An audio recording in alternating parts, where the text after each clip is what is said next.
Muy buenas noches, mi nombre es Lucía López Negrete y en el día de hoy les estaré leyendo un texto eh, titulado Bioética, Bioderecho y Biojurídica, reflexiones desde la filosofía del derecho, escrito por Ángela Aparici Miralles de la Universidad de Navarra. En una introducción sobre ciencia y sociedad. Las ciencias experimentales tienen un origen relativamente reciente. Surgen como respuesta al afán que tiene el ser humano por conocer los fenómenos naturales y las leyes que rigen su funcionamiento. En las últimas décadas, su desarrollo ha sido tan espectacular que la cultura ha quedado deslumbrada y la misma ciencia ha adquirido un papel decisivo en la vida de las personas. Incluso en ocasiones ha provocado conflictos y desajustes internos en la sociedad. Ello tiene cierta relación con la manifiesta ambivalencia que presentan las ciencias y la técnica.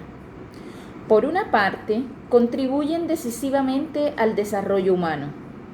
Por otra, su aplicación puede llegar a tener consecuencias indeseables para las personas y su entorno. Y ello especialmente cuando no hay controles o cuando se mezclan intereses económicos o políticos. En lo referente a las relaciones entre ciencia y sociedad, es posible distinguir varias etapas. Hasta entrando el siglo XX se mantuvo en pie el paradigma moderno que identificaba todo avance científico con un progreso indiscutible para la humanidad. Esta visión hundía sus raíces en el dualismo cartesiano, por lo que en general se contemplaba lo natural como lo externo al ser humano. La persona no se consideraba a sí misma como parte de la naturaleza, sino como algo diferente a ella, llamada a dominarla. Desde estos presupuestos, la ciencia perseguía intensamente superar las barreras naturales, intentando conseguir la liberación del ser humano frente a la naturaleza y en última instancia el triunfo definitivo frente a la misma. Podemos recordar aquí las palabras de Saint-Simon, quien enarbolado el eslogan de la modernidad afirmó que el hombre puede y debe usar la naturaleza según su antojo. Es evidente que esta visión ignoró que también el ser humano forma parte de la naturaleza, o dicho de otra manera, él mismo es naturaleza. A mediados del siglo XX, principalmente a raíz de la incorporación de la energía nuclear a la tecnología bélica, la situación varió con respecto a algunos sectores de la ciencia y a sus consecuencias. Entre los científicos se produjo una toma de conciencia de las implicaciones éticas de su trabajo, lo cual dio lugar incluso a asociaciones nacionales e internacionales. Esta transformación se debió a diversas razones, entre ellas la certeza de la experiencia de los efectos negativos para el ser humano y para el resto de la naturaleza de ciertos avances científicos y descubrimientos espectaculares. Así por ello, por ejemplo, el ya referido de la energía nuclear aplicada a fines bélicos. Ello determinó que a partir de los años 50, la opinión pública abandonara progresivamente el paradigma anterior y comenzara a surgir una nueva sensibilidad hacia las implicaciones éticas y jurídicas de estos fenómenos y especialmente frente a la creciente degradación del medio ambiente.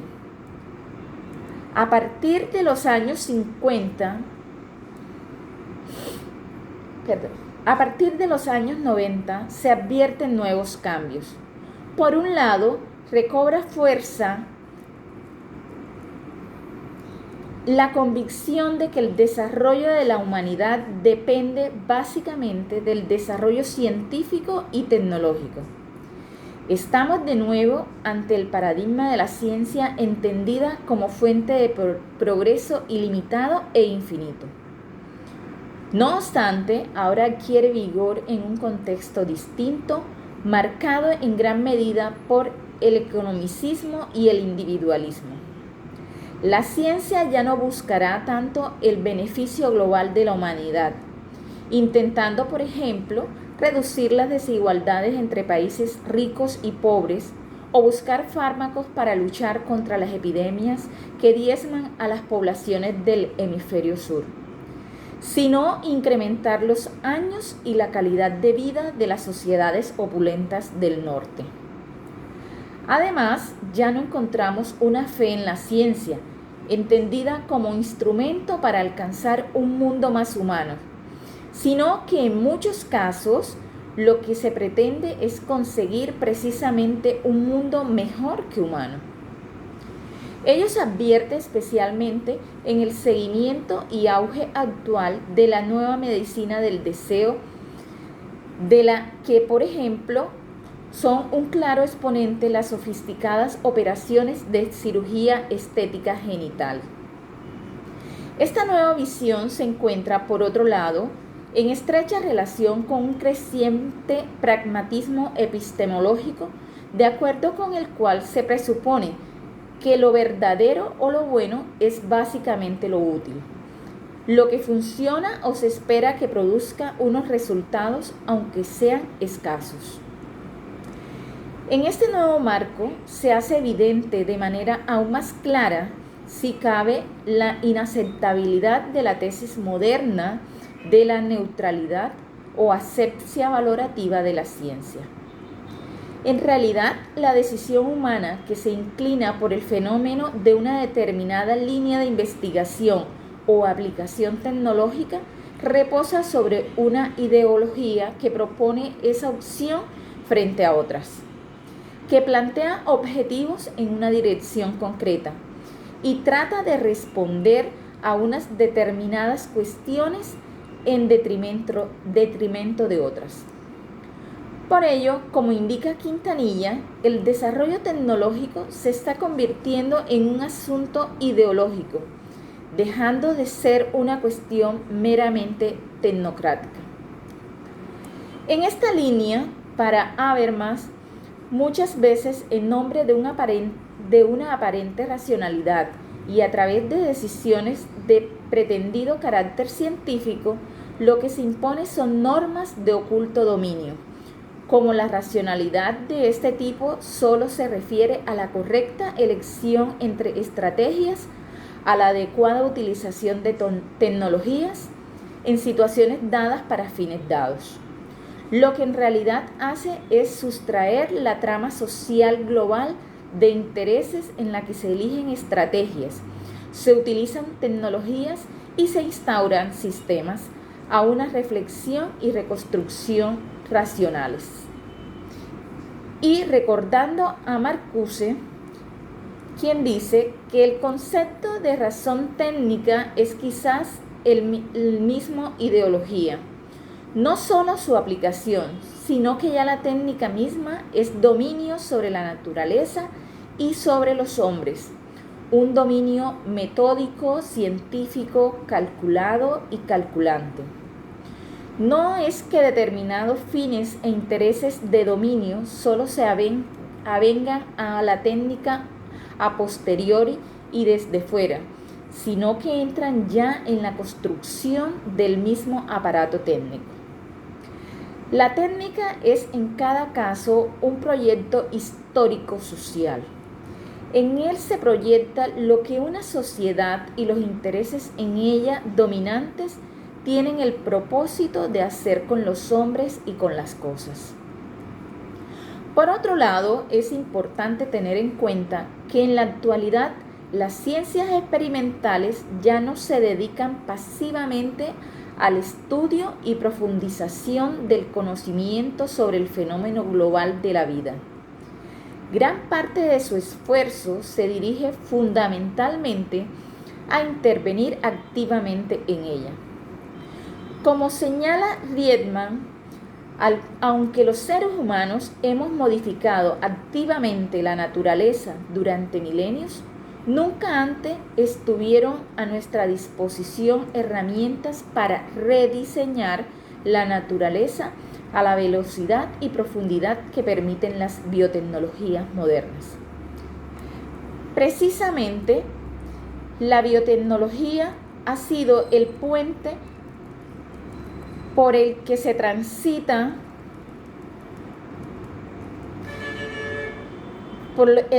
transitado desde una ciencia descriptiva de la vida hacia una ciencia activa en el uso de lo vivo.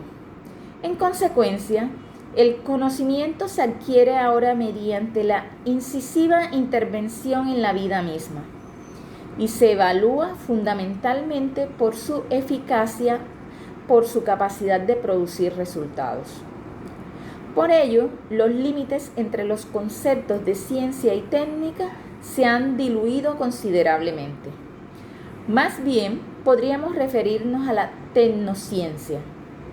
Un ejemplo de ello lo encontramos en el ámbito de la ingeniería genética, con las especies transgénicas, tanto vegetales como animales, y los híbridos interespecies. El nacimiento de la biotécnica. Las primeras reflexiones que podrían enmarcarse en el ámbito de la bioética surgieron en los Estados Unidos en los años 60, en el contexto del ya referido cambio de paradigma en las relaciones entre ciencia y sociedad.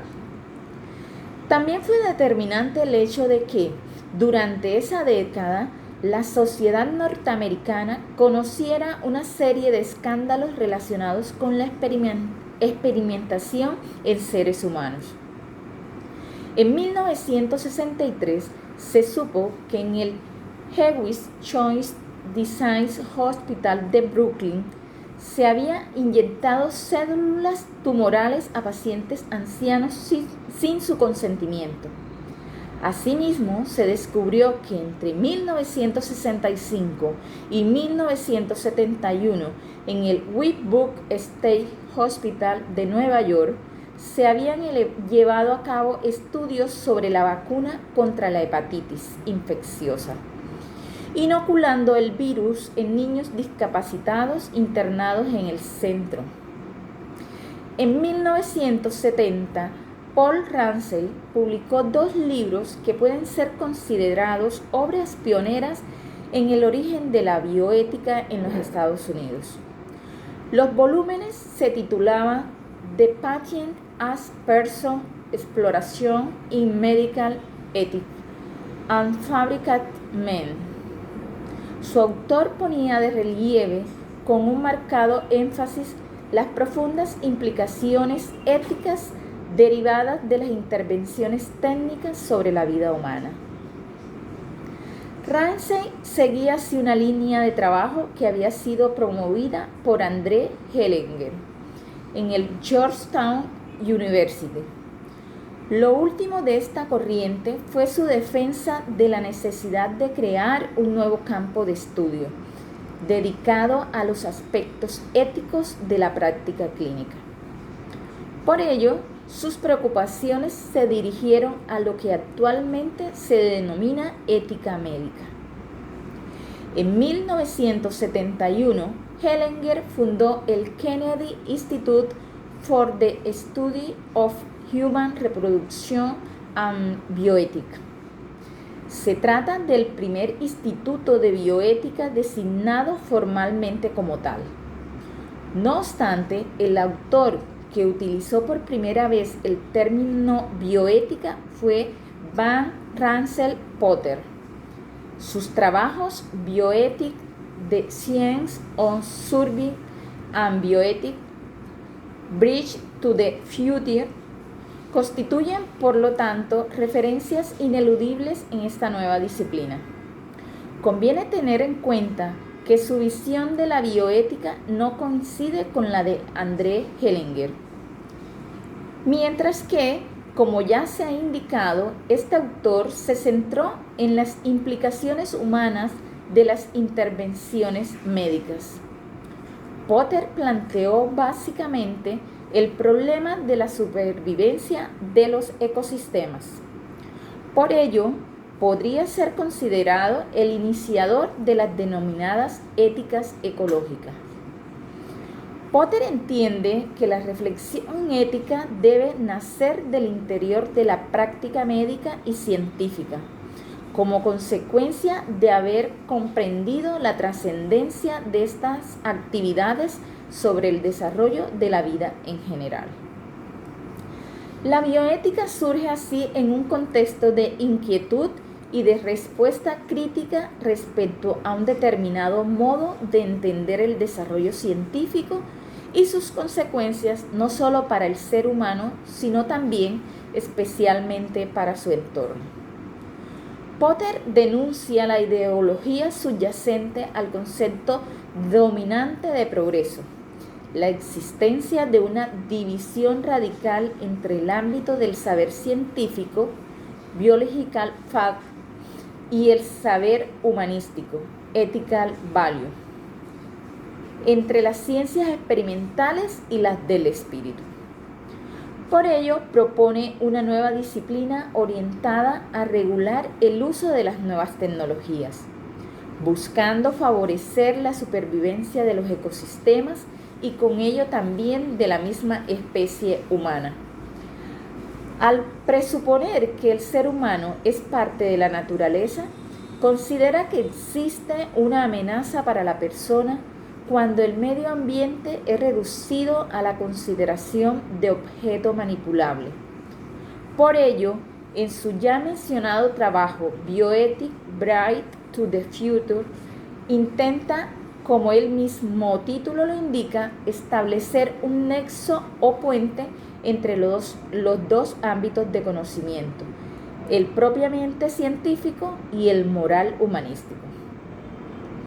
En la actualidad, y siguiendo la enciclopedia del Kennedy Institute, la bioética podría ser definida como el estudio sistemático de los aspectos éticos implicados en las ciencias de la vida y de la salud, utilizando diversas metodologías en una integración interdisciplinar. De este modo, se suele entender que esta disciplina aborda el estudio de las implicaciones e interrogantes que plantean los avances científicos y técnicos en cuanto que inciden en la vida y la salud de las personas, así como en los problemas relativos a la degradación del medio ambiente. De la bioética al bioderecho. La bioética es, como ya se ha indicado, una disciplina específicamente ética. En este sentido, ha señalado Vidal que la bioética es formalmente una rama o subdisciplina del saber ético, del que recibe el estatuto epistemológico básico y con el que mantiene una relación de dependencia justificadora y orientadora. Los contenidos materiales le son proporcionados a la bioética por la realidad del cuidado de la salud y por los datos de la ciencia de la vida, como la biología, la medicina.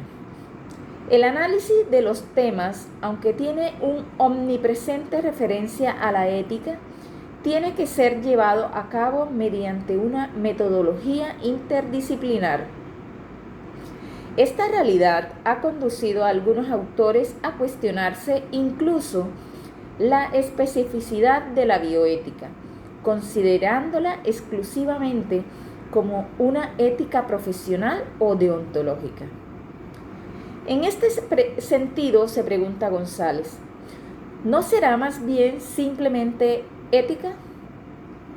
Si lo específico de la bioética son cuestiones puntuales, problemas nuevos que surgen al compás del desarrollo de la vida, la forma, lo que daría unidad a tal cúmulo de cuestiones no sería sino la misma perspectiva ética. Para esta autora, los principios de la bioética no son otros que los de la ética. De allí que, en su opinión, El lugar natural de la bioética será la ética especial y más en particular las éticas profesionales. Es claro que las diversas ramas del saber no son compartimientos estancos, sino marcos abiertos al progreso del conocimiento, que continuamente se están reconfigurando. En este contexto, la especificidad y amplitud actual de la reflexión bioética, caracterizada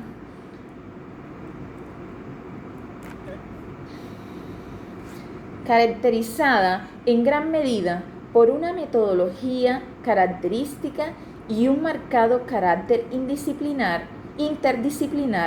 permitiría considerarla no solo como una mera ética profesional o deontológica particular, sino como un saber científico. Ello no contradice el hecho de que esta nueva materia requiera del auxilio de categorías y conocimientos propios de otras ciencias. A ello cabría añadir que en la actualidad el desarrollo de esta materia ha desbordado el marco puramente ético para introducirse plenamente en otros ámbitos del saber, como por ejemplo la antropología, la filosofía o el derecho. Como ha destacado De Agostino, la bioética, forzándonos a replantearnos la vida y el orden de sus significados, nos obliga a pensar en el lugar que en ella ocupamos o que nos corresponde ocupar. Nos impone así, entre otras, la pregunta esencial sobre nuestra identidad y nos ayuda a elaborarla. También Habermas entiende que el trato de demos a la vida humana afecta a nuestra propia autocomprensión como especie, de tal modo que existe una conexión interna de la ética protectora de la vida con nuestra manera de entendernos como seres vivos, autónomos e iguales, orientados a razones morales. En lugar del derecho, sabemos que el desarrollo bioético ha tenido una gran incidencia en el campo del derecho. Ciertamente, la determinación de lo tolerable en relación de las diversas formas de intervenir en el fenómeno de la vida. No es una cuestión que afecta solo a la ética, sino también y cada vez con mayor intensidad al derecho. Actualmente se apela a este con distintas finalidades. En ocasiones se pretende eliminar ciertas trabas y prohibiciones legales previas que impiden la investigación, la aplicación o el desarrollo de nuevas tecnologías. Otras veces se demanda del derecho exactamente lo contrario, esto es, que formule prohibiciones e incluso que prevea sanciones que restrinjan el acceso a prácticas o técnicas potencialmente lesivas para el ser humano y su entorno. A ello se le añade el recurso al orden jurídico, entendido como mecanismo resolutivo de conflictos específicos ya producidos. A tal finalidad responden los pronunciamientos jurisprudenciales cada vez más abundantes y decisivos en esta materia. En realidad se podría llegar a afirmar que no existe otro ámbito como el jurídico, en el que las controversias que inicialmente se planteaban como bioéticas presentan tanta derivación e impacto. Es más, precisamente aquellas cuestiones bioéticas de mayor calado o trascendencia social se transforman en muchos casos en problemas jurídicos. Es evidente que la acción humana, en este caso tecnificada, puede producir daños, incluso irreversibles, al medio ambiente y a las personas. En consecuencia, la respuesta a esta realidad no debe tener tan solo carácter moral ni reducirse, por tanto, a una cuestión privada, Se tratará en muchas ocasiones de un asunto público. Como ha señalado De Agostino, en una época como la actual, dominada por el triunfo de la biotecnología, el derecho se presenta en cierto modo como un sistema de gestión social del temor o miedo bioético, nacido cuando prevalece la percepción social de que la naturaleza se convierte en evanescente y de que ha sido superado el umbral de artificialización de la vida. De ahí la necesidad de insistir en la validez pública propiamente jurídico-relacional. Muchos conflictos que se presentan prima facie como bioéticos. La controversia se centrará precisamente en la determinación de la frontera entre la bioética y el bioderecho, y en definitiva entre la moral y el derecho.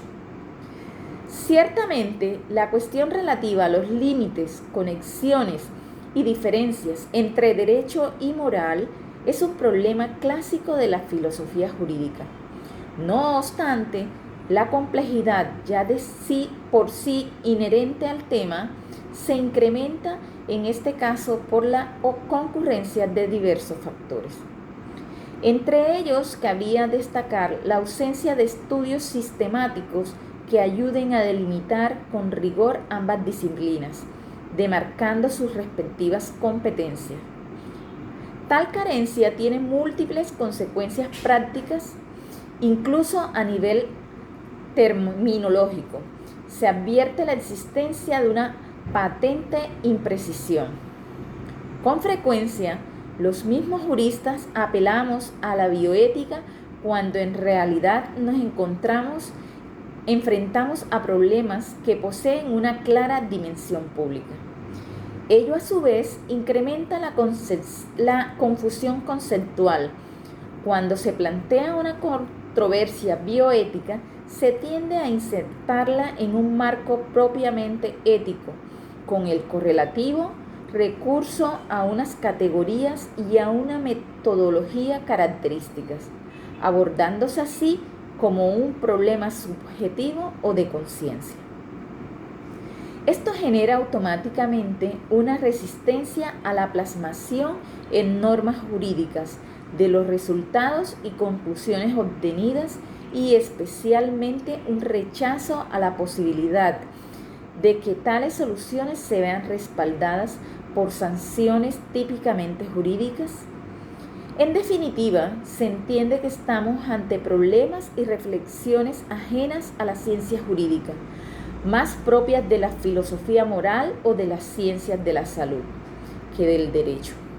Ante esta situación se impone, como ya se ha indicado, la elaboración de estudios sistemáticos que permitan establecer ciertos límites entre ambos saberes. Para ello sería útil recurrir a criterios ya elaborados por nuestra disciplina. Entre otros parámetros, podríamos recordar la diferenciación clásica propuesta por Aristóteles entre el hombre bueno y el buen ciudadano, aplicando la distinción a la bioética y al desarrollo y al bioderecho, respectivamente. Ciertamente, los temas objeto de reflexión o de examen pueden ser en algunos casos los mismos, pero se podría subrayar el mayor interés del bioderecho por la perspectiva externa y por la dimensión de alteridad de las acciones humanas, mientras que en la bioética ocuparía un papel central la noción de virtud. No obstante, como ya se ha apuntado anteriormente, al establecer la frontera entre bioética y bioderecho, habría que tener en cuenta, además de ciertas peculiaridades. En primer lugar, es evidente que desde un punto de vista histórico, la reflexión bioética es anterior al bioderecho. Ciertamente, este dato no debería conducirnos a plantear la demarcación entre ambos saberes en términos jerárquicos o de subordinación. Así, por ejemplo, no considero adecuado entender el bioderecho como una rama o especialidad de la bioética. No obstante, dada su más longeva trayectoria, la reflexión bioética aporta datos, reflexiones y metodologías extremadamente útiles al bioderecho. A su vez, este añade, entre otras cosas, el respaldo que implica la coacción jurídica, en muchos casos imprescindible. Por ello, como ha señalado Gracia, el bioderecho sin bioética es ciego y la bioética sin el bioderecho resulta vacío. Sin la bioética, el bioderecho correrá siempre el riesgo de caer bajo mínimos. ¿Qué bioderecho? A pesar de lo que hasta ahora hemos señalado, la cuestión relativa al título y a los criterios que confieren al derecho la capacidad de intervenir en las cuestiones bioéticas no es un tema pacífico.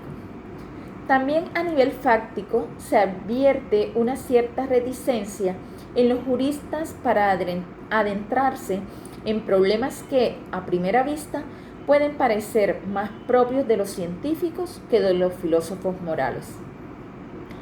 Otro posible obstáculo a salvar por el bioderecho es la novedad y especificidad que implican los conflictos bioéticos, el tipo de razonamiento que conlleva, así como su ya mencionada interdisciplinariedad. A todo ello se une un problema añadido: los grandes intereses que subyacen a alguna de las nuevas biotecnologías. No podemos dejar de hacer mención el opaco y lucrativo mercado que se ha originado alrededor de las expectativas generadas en este sector económico. En ocasiones es difícil que la sociedad llegue a conocer la vinculación existente entre famosos investigadores y empresas biotecnológicas cuyas promesas pueden atraer inversiones públicas y privadas multimillonarias.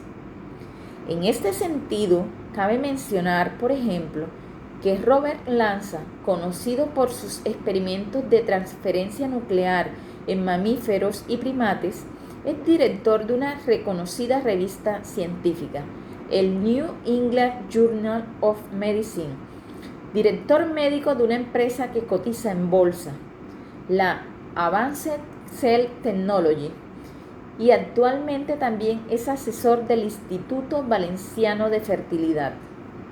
Es significativo saber que el día en que la empresa que dirige, Advanced Cell Technology, anunció en la revista Nature que había clonado embriones humanos, subieron no solo las acciones de esa empresa, sino también las de otras biotecnológicas, como Stem Cell o Geron. Y ello a pesar de que posteriormente se comprobó de que era falso que hubieran conseguido una clonación humana, ya se trataba tan solo de una mera transferencia nuclear. También cabe mencionar el escandaloso fraude del grupo liderado por el investigador coreano Woo Suk-hwan, el cual había recibido millonarias subvenciones. En otro contexto, es importante aludir el problema del comercio de embriones y óvulos, teniendo en cuenta que su obtención puede generar graves daños para la salud de las mujeres, a la relevancia económica de la información genética, especialmente en el ámbito de los seguros privados, a los beneficios generados por las patentes sobre procedimientos y líneas celulares ya existentes. La ya mencionada reticencia de los juristas a introducirse en este ámbito, unida a las presiones del mercado e incluso a los intereses políticos en juego, puede crear una estructura abonada para que el bioderecho deje paso libre a la bioeconomía o a la biopolítica. En este sentido, Peces Barba ha señalado que la escasa juri- jurisdicción de esta materia no es sólo debida a las dudas del legislador, sino también a las presiones de quienes quieren mantener una hegemonía que podría contribuir a reforzar la ideología, la economía o la política. Ciertamente no se puede negar la existencia de conexiones en el bioderecho, la biopolítica y la bioeconomía, pero tampoco debemos ignorar el peligro que conlleva la confusión entre estas instancias. El bioderecho queda de hecho reducido a una bioeconomía cuando es la ley del máximo beneficio la que en definitiva impone los parámetros de actuación en el ámbito biomédico.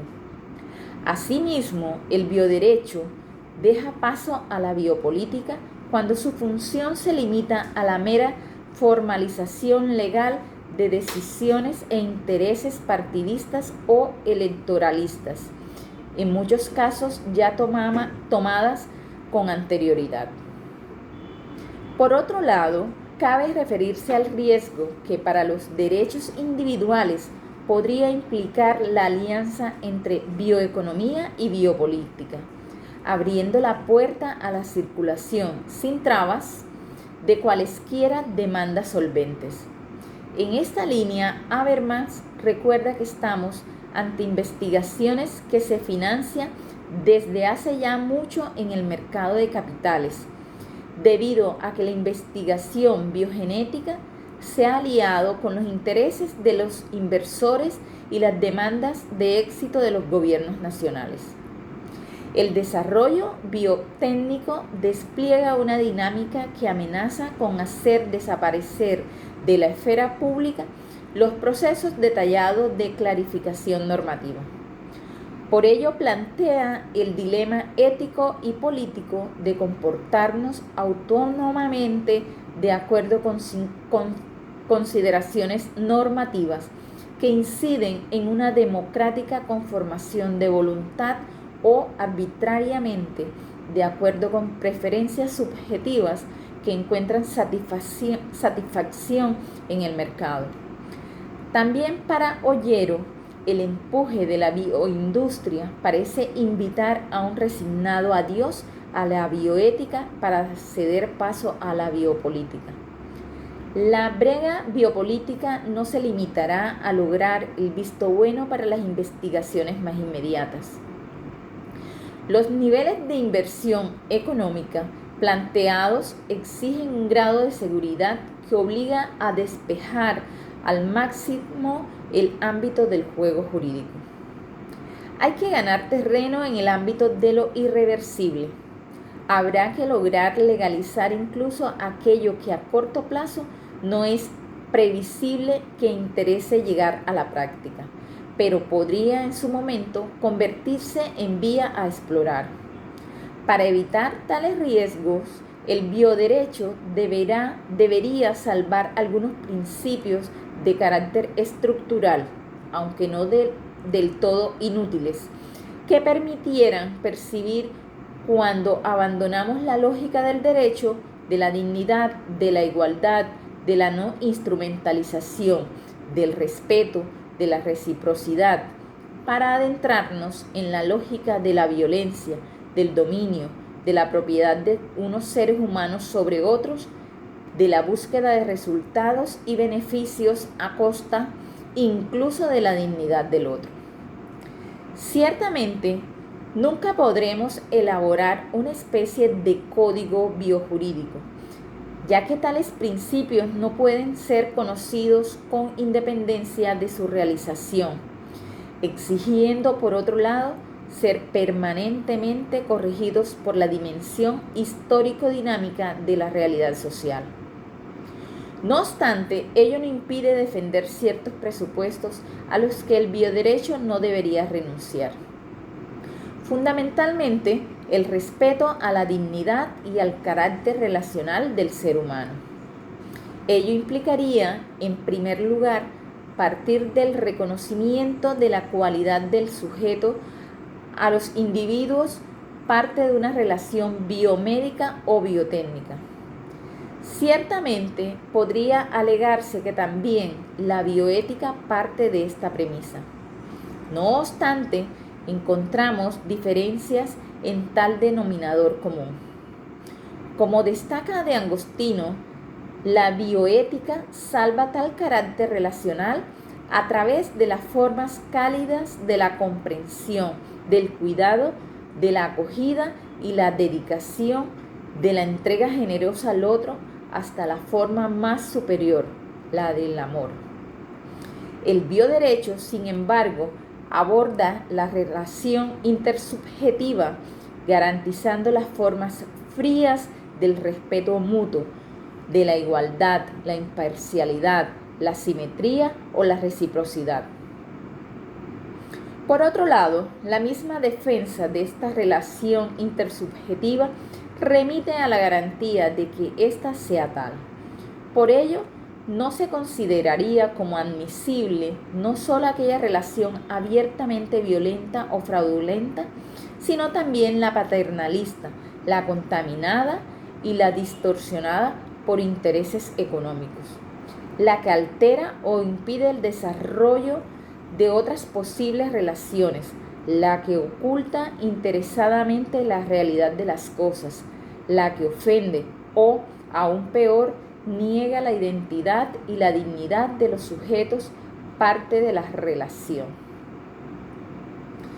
Biojurídica y filosofía del derecho. Junto al vocablo bioderecho, no resulta infrecuente el empleo del término biojurídica. El primero se halla por razones obvias más cercano a la expresión anglosajona biolab o bioethic lab. El segundo procede de la doctrina italiana y se encuentra ampliamente difundido en este país. En España se suelen utilizar indistintamente ambos vocablos e incluso las expresiones biolegislación o biojurisprudencia. A primera vista, este hecho podría resultar irrelevante.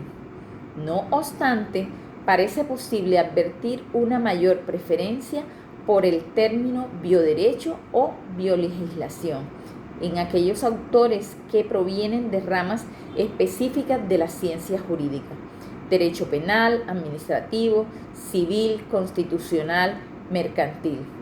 Mientras que la expresión biojurídica suele tener más raigambre en trabajos pertenecientes al ámbito de la filosofía del derecho. Además, y atendiendo al contenido de las aportaciones de los diversos autores, podría afirmarse que la biojurídica y el bioderecho remitirían a niveles de conocimiento distintos. En general, el bioderecho abordaría el estudio de las relaciones o fenómenos bioéticos, es decir, de los diversos conflictos que surgen en el ámbito de las relaciones humanas como consecuencia de la incorporación de las nuevas tecnologías a la ciencia de la salud, desde la perspectiva de la ciencia jurídica.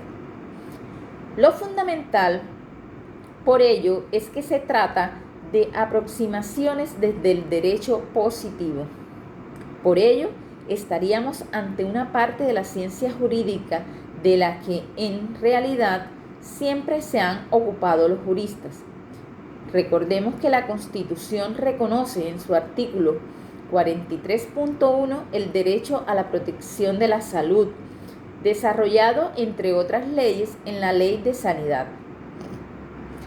La novedad actual radicaría en el hecho de que en las últimas décadas la normativa legal referente a estas materias ha sufrido un notable desarrollo. Ello podría llevar a justificar la existencia de esta nueva disciplina, también denominada biolegislación.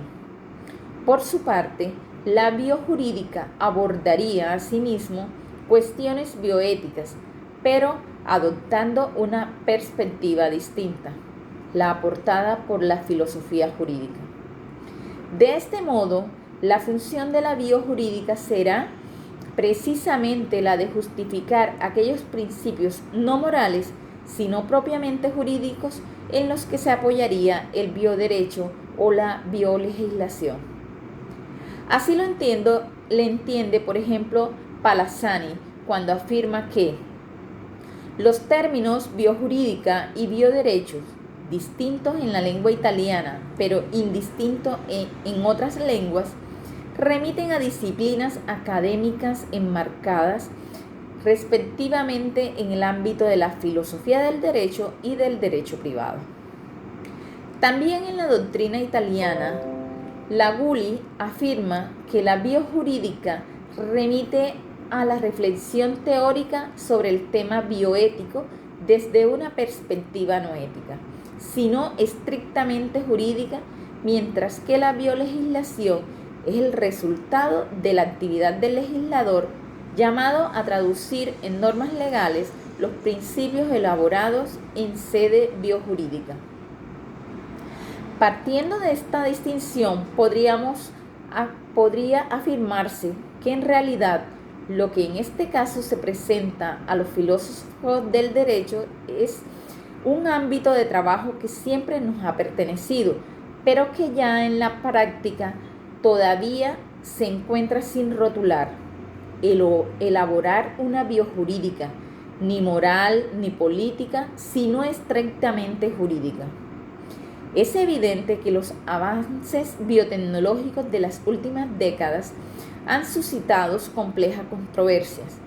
Sin embargo, considero que, desde la perspectiva de la biojurídica, todas ellas serían reconducibles, en definitiva, a cuestiones de las que tradicionalmente se ha ocupado la filosofía jurídica. La necesidad de la filosofía del derecho en sede biojurídica es destacada por Laguli en los siguientes términos. La perspectiva biojurídica presupone una precisa especulación filosófico-jurídica sobre el fundamento de una adecuada definición del derecho, competencia de la filosofía del derecho. La biojurídica parece capaz de expresar una teorética convincente acerca de los bioéticamente relevantes. Adoptando como punto de partida el relativo acuerdo existente en torno al contenido básico de la filosofía del derecho, salvando por supuesto la diversidad de concepciones y metodologías existentes, parece que la biojurídica podría abordar, entre otras, las siguientes cuestiones. A. El problema conceptual. En general, aquí se incluiría la reflexión acerca del contenido de la biojurídica, de sus diferencias y relaciones con la bioética y el bioderecho.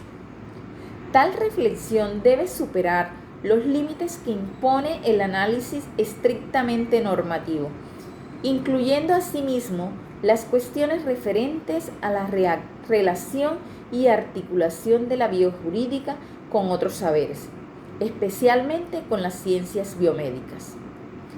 B. La dimensión axiológica. En esta parte se abordarían los problemas relativos al fundamento y legitimidad del bioderecho para intervenir en los concretos problemas bioéticos. También podría incluirse aquí el estudio de las diversas concepciones que subyacen al bioderecho o biolegislación. Como ha señalado Elías Díaz, no hay normas neutras desde el punto de vista de los valores. Todo sistema de legalidad es expresión de un determinado sistema de legitimidad, de una determinada concepción del mundo, de una determinada idea de la misma condición humana. La función del filósofo del derecho se concentraría de este modo en el enjuiciamiento crítico de la adecuación del bioderecho al principio de la dignidad humana, esclareciendo los derechos humanos en juego. Desde esta perspectiva, la biojurídica debe fomentar la búsqueda de una legislación en bioética universalmente justificable que promueva una justa coexistencia social.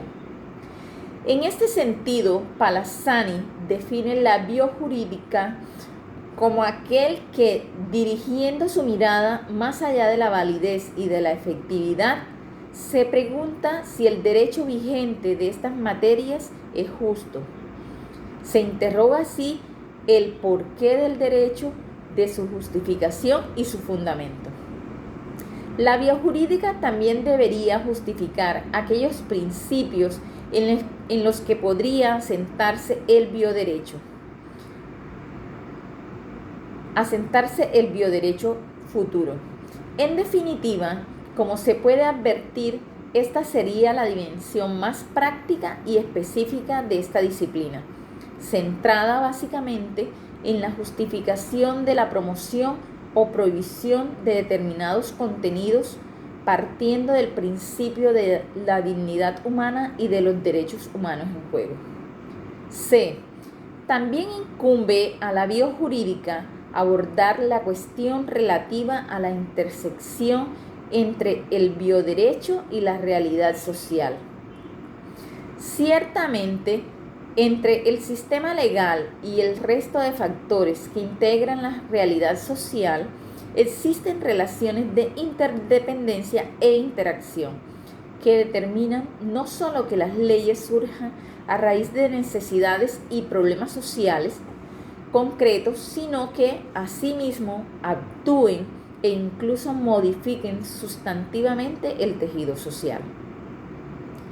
De ahí la necesidad de efectuar una indagación de la realidad legal, contrastada con la estructura social, cultural y política de la que el propio bioderecho forma parte.